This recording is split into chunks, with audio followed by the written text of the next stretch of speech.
Anyone who doesn't believe in miracles is not a realist.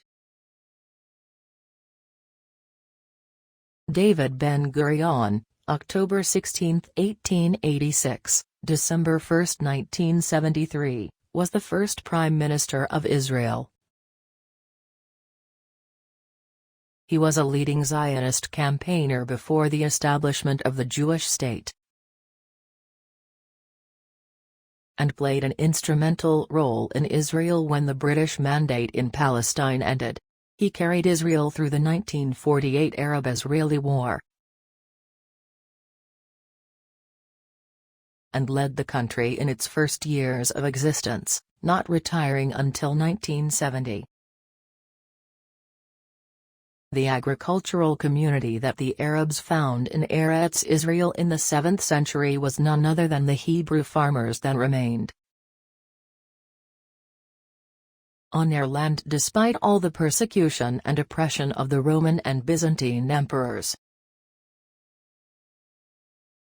The greater majority and main structures of the Muslim Falah in western Eretz Israel present to us one racial strand and a whole ethnic unit. And there is no doubt that much Jewish blood flows in their veins, the blood of those Jewish farmers, laypersons, who chose in the travesty of times to abandon their faith in order to remain on their land. Everybody sees a difficulty in the question of relations between Arabs and Jews.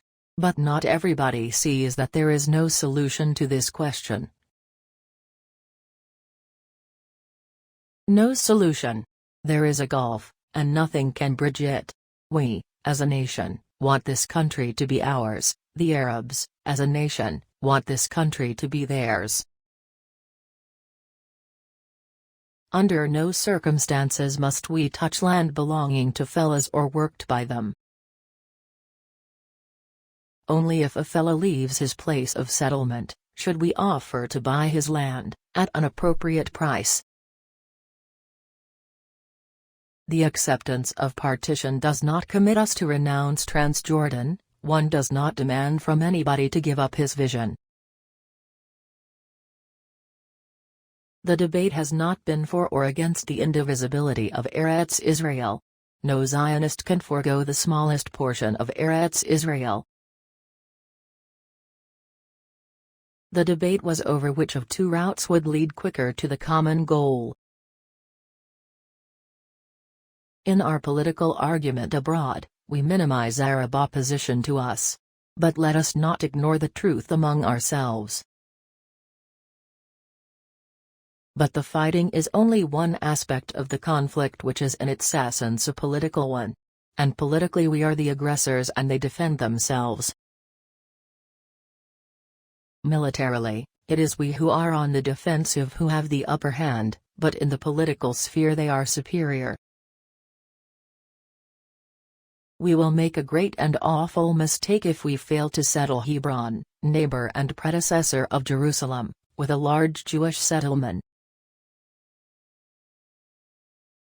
constantly growing and expanding, very soon. This will also be a blessing to the Arab neighbors. Hebron is worthy to be Jerusalem's sister. And unless we show the Arabs that there is a high price to pay for murdering Jews, we won't survive.